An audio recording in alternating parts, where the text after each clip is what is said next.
Pag-usapan namin yung baha. Pinakasimpleng explanation mo, 'di ba, saan na papapunta yung pera at annual budget na halos 1 billion a day, 'di ba, dito sa mga flood control na ito? Saan na po papunta? Patsi-patsi. Bursa. Ito pala yung 2025 na, no? Ano yan? GA. Ang nasa NEP, 257 billion. Sa ano, flood control. Tapos ang final na GAA, pagdating sa BICAM, 770. Wow. 500 billion. Saan nagpunta yung 500 billion? BICAM yan, BICAM insertion. Bicam yan.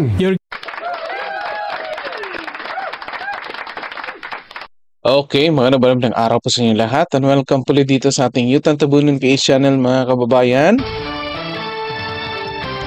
Nandito na po tayo para sa ating panibagong reaction video ngayon. Ito, mga kababayan, pag-usapan natin.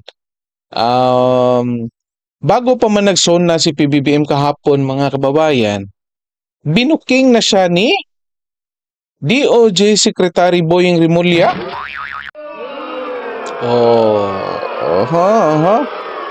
So ito, balikan natin, mga kababayan, itong pinag-usapan. Isa sa mga pinuna ni PBBM, mga kababayan, sa kanyang zona nung kahapon. Okay, so tingnan muna natin ito, patungkol ito sa flood control, mga kababayan, at kung saan binuking na siya dito ni DOJ Crispin Rimulya, mga kababayan, nung Sabado pa lang. Okay, ito tignan natin, mga kababayan, at stay tuned kayo hanggang sa huli kasi punahin natin ito, sagutin natin yung katanungan natin, mga kababayan, na nilaglag ba ni Boying Rimulya dito si PBBM? At kasali na rin si Chis Escudero at si Martin Romualdez, mga kababayan. Ito, bago natin i-play, paki-like po and share ng videos natin at paki-subscribe na rin po sa ating channel. So ito, balikan natin kung ano yung sinabi kahapon sa zona ni PBBM tungkol sa flood control project, mga kababayan. Ito. Kitang-kita ko na maraming proyekto pa sa flood control ay palpak at gumuho. Aba, pumalakpak pa. Guni-guni lang. Huwag na po tayo magkunwari. Ano man pong madla na nagpatarakit sa mga proyekto. Mga tipa, mga initiative, SOP, for the boys. Kaya sa mga nakikipagsabwatan upang kunin ang pondo ng bayan at nakawin ang kinabukasan ng ating mga mamamayan, mahiya naman kayo sa inyong kapwa Pilipino. Mahiya naman kayo sa mga kabahayan nating naanod o nalubog sa mga pagbaha. We will publish this list. Kaya ang publiko na saksi sa mga proyektong ito ay malayang suriin ang listahan at magbahagi ng kanilang nalalaman para makatulong sa ating investigasyon. Sa mga susunod na buwan, makakasuhan ang lahat ng mga lalabas na may sala mula sa investigasyon, pati na ang mga kasabwat na kontratista sa buong bansa. Kailangan may managot sa naging matinding pinsala at katiwalian. Marcos Jr.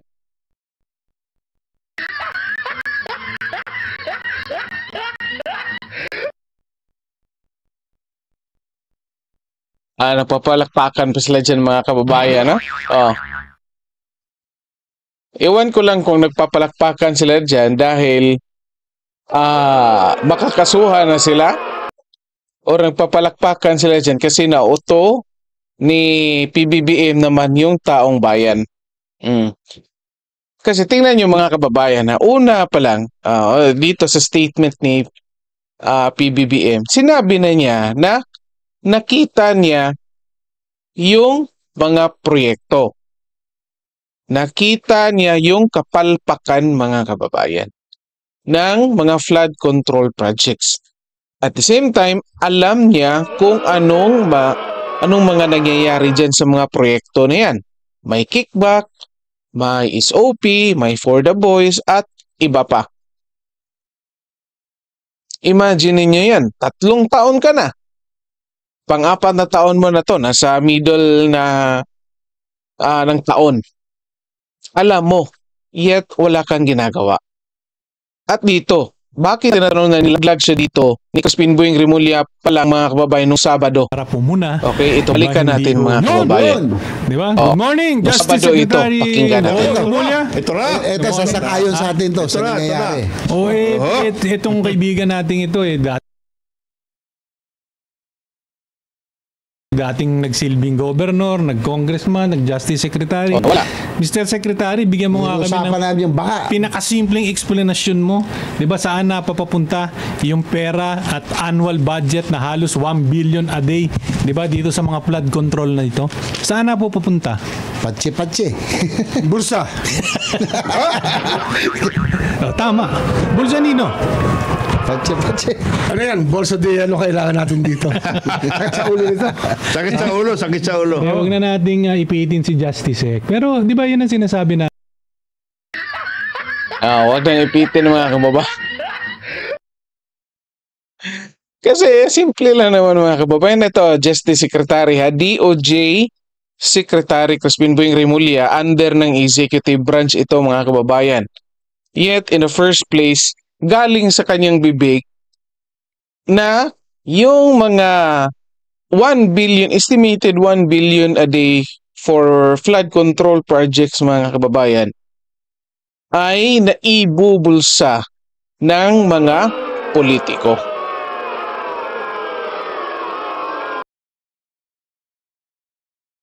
Di ba? So, sa kanya galing ito, patuloy muna natin. yung mga sinasabi Hindi, nila. ang flood control, may limit yan. Yes. Hindi naman kaya ng flood control, awatin lahat ng baha. Tama. Ang problema, minsan makikita mo talaga drainage problem. Sa dinami-dami ng flood control budget, ba't yung drainage hindi maayos? Tama yun eh. Di ba? Drainage ng, kasi pag high tide dyan, talaga may babaha. Wala tayong magawa. Yun talaga yun. Wala Kaya naman kami napindan channel pa yung, yung Laguna, di ba eh? Oo. Tama. Kasi yung movement ng tides, di ba? Hindi ka nangyari yun. Ang sinasabi natin, di ba? Yung sinasabi ng Pangulong BBM na climate change na talaga, ito na talaga yung bagong normal, di ba? Hindi na Is katulad correct. nung araw. Tama yun. Ano nga, nagsimula yung administration ni BBM, kami, nung simula kami. Nagkaroon nga ng dialogue pakinggan yan mo, with the congressman, kabayan. di ba? About flood control. Galit sila.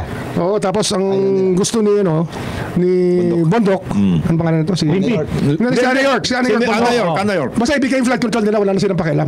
Tama. They will take it. They will take it. Usapan natin Sila na kanina. bahala. Wala na silang pakialam. Basta ibigay sa kanila yung kanya-kanyang flood control. Yun ang nga Yun ang sinasabi. nangyayari. Yun ang nangyayari. Kaya sino ba nagpapatakbo ng bansa? Executive ba o legislative? Kaya nga yung master plan dyan Kaya sa... master plan, executive yan. Yung master plan sa Pampanga River Basin, hindi na nga nangyari Hindi yun. na nangyari kasi nga gusto nila puro pork barrel. Ayun ang problema. Ayan mga kababayan, una-una, pause muna natin kasi mahalagang punto ito ha. Kinausap ni PBBM ang Congress. Okay? Kasi, executive nga mga kababayan, simple lang ang definition ng 3 branches dito sa bansa natin, dito sa Pilipinas. Executive, ikaw yung nagpapa-implementa ng mga plano. Legislative, ikaw yung sa mga batas. Then, sa'yo din nakasign yung pag-allocate ng mga or pag-release na pag-appropriate ng budget.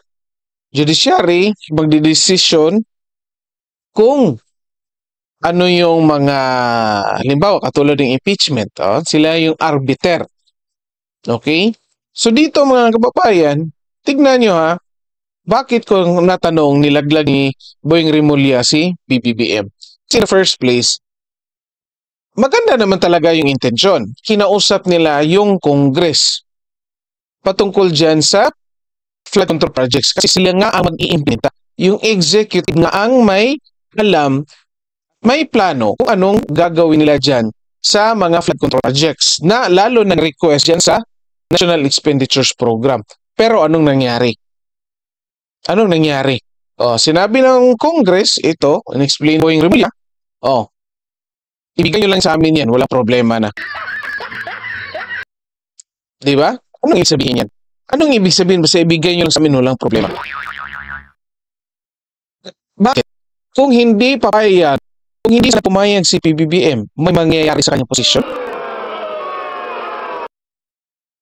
Kasi mga kababayan, lumabas dito sa sinasabi ni Crispin Boying Remulla na itong si PBBM natatakot dito sa Congress. At the same time, kahit hindi man lumabas sa bibig ni Crispin Boying Remulla dito, takot ang executive, takot ang presidente dito sa House of Representatives natin. Imagine ninyo, presidente natin takot sa Congress. Bakit natatakutan niya dyan? May hawak kaya ang Congress or may nalalaman kaya ang Congress, lalo yung liderato ng Congress mga babayan? Patungkol dyan sa kung anong tinatago ng presidente. Di ba? Ito kay Crispin Boying Remulla mga kababayan ng executive branch. Ngayon, sasabihin sa SONA or sinabi sa SONA, mananagot pag may kasalanan at may mga koneksyon dito. Paano mananagot? Congress yan. Paano mag-iimbestiga? Sino mag-iimbestiga? Di ba? So, sa tingin nyo mag-iimbestiga yung Congress, imbestigahan lang sarili nila. Ito, patuloy natin. Kaya hindi na-implement yung master plan. Kumita na, tama na yun. Kumita na Kaya yun. sinasabi namin kanina, Sec, pag nagsama na yung district engineer, yung congressman, at saka local executive, tapos Tapos na ka na. yan. Kagaya sa Paranaque, for the first time, nagkaroon na maraming resort. Olympic size, Ang ang daming resort. pinalo. Daming resort sa Paranaque. Mula doon sa San Dionisio, San Pwede Isidro. na mag-swimming sa kali. Katak ng basura, hindi mo makita eh. Oh. Interesting ang Paranaque kasi nga, ito yung sa pool between Manila Bay And, and Laguna de Bay. Yes, yes. Tama. Yan ang interesting. Taka dati pa yan, sinasabi na, si Palafox yata nagsabi. Yes, magkaroon ng dapat magkaroon ng spillway. Spillway, hindi nangyari yun. Di ba? Hanggang Manila Bay. Pumping station sa taas, di ba? Pwede mo i-pump out, Yes. tsaka pump to Laguna or pump to Manila Bay, depending Yes. on the condition. Parang napindan, may channel dapat yan eh. Pero nakita kong natayo doon, kondo. Daming kondo. Dating Sa- asinan yun eh. Yung SM na yun sa sukat. Sa San Dionisio. Asinan nung araw yun eh. Kasi ano nga yun eh? Creek na yun eh. Hindi, wetlands yan dati. Wetlands talaga, wetlands talaga yan. Wetlands yan eh. Saka yan, Ang wetlands will remain as wetlands. Ganun talaga yan. Abunan mo man yan. Should be. Forward natin ng kaunti mga kababayan ha. Forward natin dito. Okay, pakinggan natin dito mga kababayan ha. Abayan laman ng truck, ganito lang sa loob eh. Di ba? So, Para rin yan- yung number of times nung trip na pumasok doon sa kung saan Manila inilalay, yun naman ang binibilang eh. Hindi para yung rin yan- kubikometro na nakalaman palaman nun. Para rin yan yung basura sa Metro Manila. Pero ang problema ho mga kababayan, habang kumikita ho itong ating mga ibang politiko, Hirap- hindi naman hirap nalala na lahat. ano. Di ba, tingnan naman ho ninyo yung nangyari sa atin. Bay sa amin, dun ho sa Paranaque, bay talagang parusa, kawawa ho yung mga tao. May dumadaang mga sasakyan. Halos hindi mo makita yung sasakyan, naglalakad yung mga tao hanggang dito tubig eh. Galing. Oo. Hindi na lakad yun. Hindi na. Madadapa ka doon. Hindi swimming. Hindi ka madadapa, malulunod ka na ron. Di ba? Ganun din sa iba't ibang parte ng mga, sa inyo, sa San Juan. Di ba? Hindi lang sa Paranaque yun. Sana ho, maging mapagmatsyag naman ho tayo sa mga ito. Tama si Sec Boy, hindi naman natin kaya labanan yung forces of nature eh. Hindi na Pero, naman kayang... kailangan- pero kaya dapat mo yan mabilis pabilisin. mawala yan. Mabilis mawala. Dapat mabilis mawala yan. Pag Mabilis nag-high tide mawala. yan, nag-low tide. Wala Pag na nag-low tide dapat. yan, dapat yan, lalabas na yan. Hindi natin mapipigilan sapagkat yan ay talagang nature. Ano? Nature yan, oo. Sa Pero Amerika- kalikasan yan, kalikasan. Sa Amerika, sa Europe, sa Kailangan Japan. pabilisan ng nangyayari. Pero wag na ho nating i-aggravate sa pamamagitan ng pagnanakaw ng mga pondo para madali ho sanang lumabas yung mga tubig na yan. Pwede ba wag nang pakialaman ng mga legislator? Ang dredging. Bigay na lang Control. sa national Flood control, program. wag na nila pakialaman. Make it an engineering solution. Executive. National program. Make it a national Ito nga, sabi ko nga, Kaya walang gusto mag-imbestiga sa kanila dahil sila rin eh. sino imbestigahan nila? Sarili nila. Kaya gusto ko maging ombudsman ka eh. Pero mamaya natin pag-usapan, break muna tayo. Oras po natin, 30. Pause muna natin dyan. Pag-usapan natin yung mga kababayan. Insert lang natin ito. Imagine ninyo ha. Alam ni Crispin Remulla mga kababayan, DOJ secretary siya. DOJ secretary siya mga kababayan. Ito, I think pwede na namang gawin ito. I think wala namang magiging illegal dito. Bakit? Bilang DOJ secretary, bakit hindi siya mag-file doon sa ombudsman ng reklamo ng mga kongresistang nakikita niyang may involvement dito sa flood control projects? Ito pa. Pangalawang punto natin, bakit natin natanong na nilaglag dito ni Crispin Boying Remulla si PBBM. Kasi mga kababayan, every year pumipirma ang presidente ng GAA, every yearan mga kababayan. Every year nagkakaroon ng budget for flood control projects. Nakikita ng presidente, yun nga, sabi niya sa SONA, nakikita niya na kung anong mga proyekto, magkano ang amount na nilalagay dyan sa flood control projects. So huwag niyong sabihin sa atin dito na hindi alam ni Crispin Remulla kung magkano ang mga amount ng mga proyekto na yan at kung meron bang nakikita ang executive sa mga implementasyon nito. Kasi ang simple lang yan mga kababayan. Mayroon kang pinirmahan sa GAA, ganito ang amount patungkol sa flood control projects. Yet, bilang executive, ang problema mo ay sa flood control or sa flooding, lalong sumasama.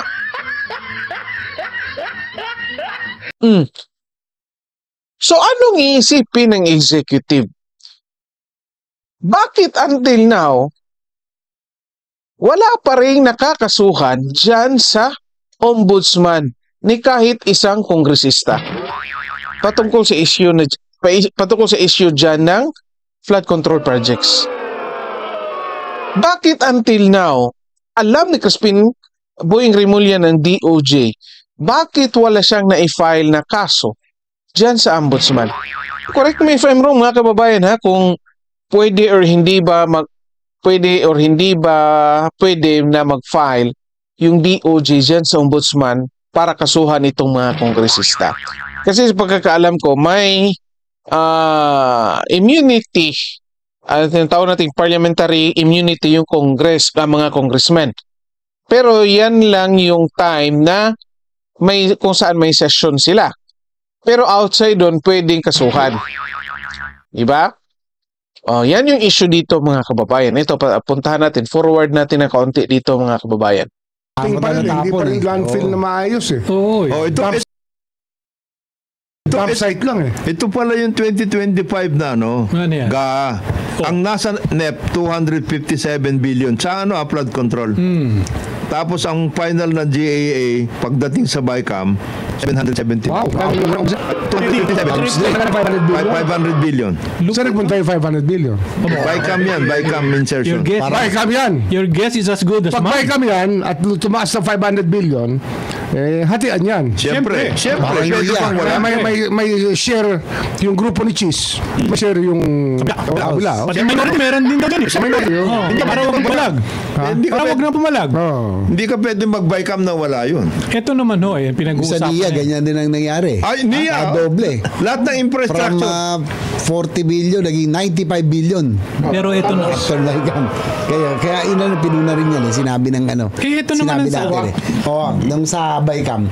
Sabi di nila kaya yun. Pero biglang nalagyan eh. Yung Walang absorptive capacity ang NIA eh. Hindi kaya talaga. Nakagulat lang. Wala nga sila mag-audit ng mga projects na eh. Kung maliit na ang NIA ngayon eh. O tingnan mo, case in point. Sa GOCC yan ha? GOCC. Yes. Case in point, tingnan mo yung DepEd. Nagbukas yung eskwelahan. Nakita mo kung gaano karami ang shortage yung mga bata, walang mapasukan. Pero ang daming pera. Di ba kasi yung sinasabi ni Sec Boying, yung absorptive capacity, Hindi na-implement ang DepEd. hindi na ma-implement. Parang ni Inday. Kasi para sa mga kababayan, ito yung parang pagkain. Di mama, mapunta na naman sa mga Duterte ito mga kababayan. Pero hindi sinabi ni Crispin Boying Remulla dyan mga kababayan na sa panahon ni Inday, ang daming mga kongresistang nag-insert. Kahit paanong paninira mo, naunahan ka na ni Inday Sara Duterte kasi binulgar na yan ni Sara Duterte ko sino or at anong mga ginagawa ng mga congressman dyan sa budget ng DepEd. Nako. Di ba? Na sobrang busog mo na, pero puno pa yung plato mo. Ang masama kasi dyan, kung wala ka rin naman expertise mag-implement ng project, wag na ikaw. Kaya ang problema lang, sino? DP na naman. Yun na. Yun ang problema. Hindi kakagat na naman lahat. Sabi ko nga Nadami ang kagatan. In the case of classrooms, meron na nag-propose dati na gawing turnkey yan eh. Ito, pause na muna natin dyan mga kababayan. Mukhang papunta na sila sa ibang topic. Ito, bago natin tapusin, pag-usapan natin ng mabilisan. Unang-una, ito. Imagine niyo yan, ito binulgar. Ang nasa NEP, mga kababayan, explain natin mabilis sa NEP, National Expenditures Program. Yan yung mga plano ng executive. Yan yung kung anong priority ng executive branch. NEP, National Expenditure Program. So nasa 200 billion lang para sa flood control projects. Yan po ay pinag-aralan. Yan po ay, since priority yan, in-expect natin na in line with the current demands or issues, mga kababayan. Well, posibleng hindi makakover lahat ng issue, pero at least targeted doon sa, expected lang natin yan, hindi natin alam kung ano na sa isip ni PBBM. But again, in-expect natin na targeted yung ni-request ng budget sa NEP na 200 billion lang. At imagine niyo, mga kababayan, pagkatapos ng BICAM, anong nangyari? Naging 700 billion. 700 billion pesos, mga kababayan. So, naragdagan ng 500 billion. Yun nga, ito. Hindi mo niya. Alam niya, siya na mismo nagsabi pa siya. Kay Cheese daw. Sa kampo ni Cheese at sa kabila. Ito ha. Tingnan natin. Bakit kayang sabihin ni Boying Rimulya na kay Cheese kampo ni siya? Pero bakit hindi kayang sabihin ang pangalan ni Martin Romualdez dito? Yan lang po ang katanungan ko ha. Kasi klarong-klaro, kaya mong bagitin ito pangalan na ito, pero yung isa hindi. Pero alam ng taong bayan na itong si Martin Romualdez Cheese Escudero, nandoon yun sa BICAM. At ito na nga ngayon, dahil sa pagdili ni Cheese impeachment kay VP Sara, linalaglag na si Cheese Escudero. Okay? Sa tingin nyo ba si Cheese Escudero lang may insertions doon? Imagine niyo, ang inilabas nilang dokumento, ang insertions ni Cheese ay 142 billion naman. Yet, ang total insertions, mga kababayan, ay 500 billion. Hindi pa nakakalahati yung kay Cheese Escudero. So, ibig sabihin, ang counterpart niya, in-expect natin, sa naintindihan natin, ay si Martin Romualdez, ang Congress, ay nasa 300 billion plus yung in-insert. Para lang yan sa flood control project, mga kababayan, ha? At ito, kinumpirma nila na pati minority groups ay tumatanggap dyan para hindi na mag-ingay. Sino yung mga minority groups? Well, of course, alam natin yung mga karamihan dyan, mga party list, at the same time, lalo na yung maiingay na grupo, mga kababayan. Kaya nga, itong pagpaipis nila dito kay VP Sara, ito yung isa sa mga dahilan, mga kababayan. Ito yung tinatatakutan nilang mawala kung sakaling si VP Sara ay manatili sa pwesto.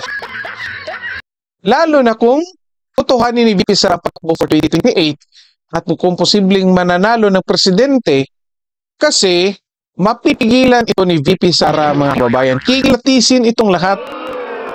Ito yung kinatatakutan. So anong pinapalabas dito? Ito pang huli, mga kababayan. Anong pinapalabas dito Crispin Boying Rimulya? Pinapalabas niya dito, mga kababayan, na in the first place, executive branch natin ngayon na nasa pamumuno ni PBBM ay inutil. Bakit? Bakit natin nasabi? Sa tingin niyo, hindi nakita ni PBBM na ang sanip request nila ay 200 billion at yet naging 700 billion? Sa tingin niyo, hindi nakita? In-expect natin na bago pinirmahan yung PBBM, nakita niya yan.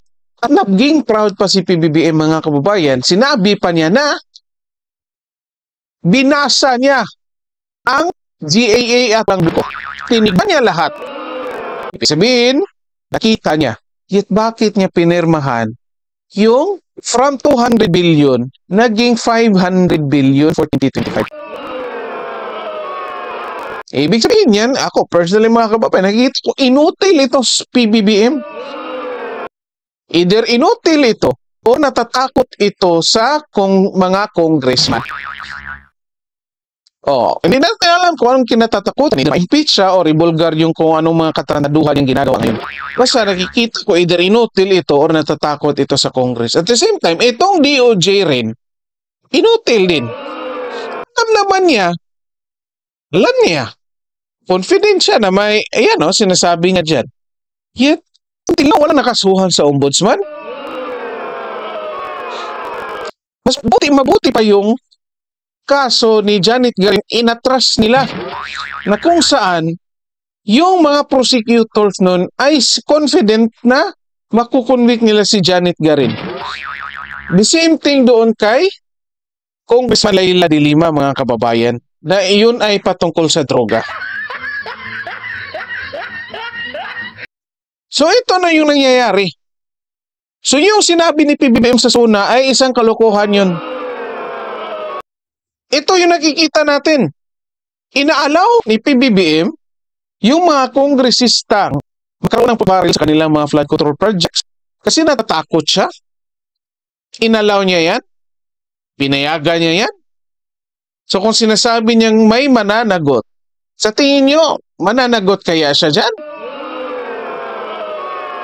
Oh. Anong masasabi niyo dyan, mga kababayan? Kaya kanyang panagutin si Chis Cordero at Martir Magdis na may yung mga nangungunang may insertion sa 2025 budget para sa mga flood control projects. Kaya nga sinasabi na almost 1 billion a day yung gasto sa flood control projects. Kasi, hindi na nga 1 billion ngayon. Almost 2 billion na nga. Oh. Kasi tingnan nyo, 700 billion mga kababayan yung budget. Nag-insert ng 500. So in total, 700 billion. Ilang araw sa isang taon lang? 365. O, di ba? Kung sabihin mong 1 billion a day, so dapat nasa 300 billion lang yan. Ngayon, 700 billion. O, more than 2 years. More than 2 billion sa isang araw ng budget. Anyway, dito na lang po muna tayo, mga kababayan. Pag-like po share ng videos natin. And then pag-subscribe din po sa ating channel. At the same time, mag-comment din po, mga kababayan, kung ano masasabi niyo dito sa pinulgar ni Crispin Boy Remulla. Okay, maraming salamat sa lahat at magandang araw sa inyo.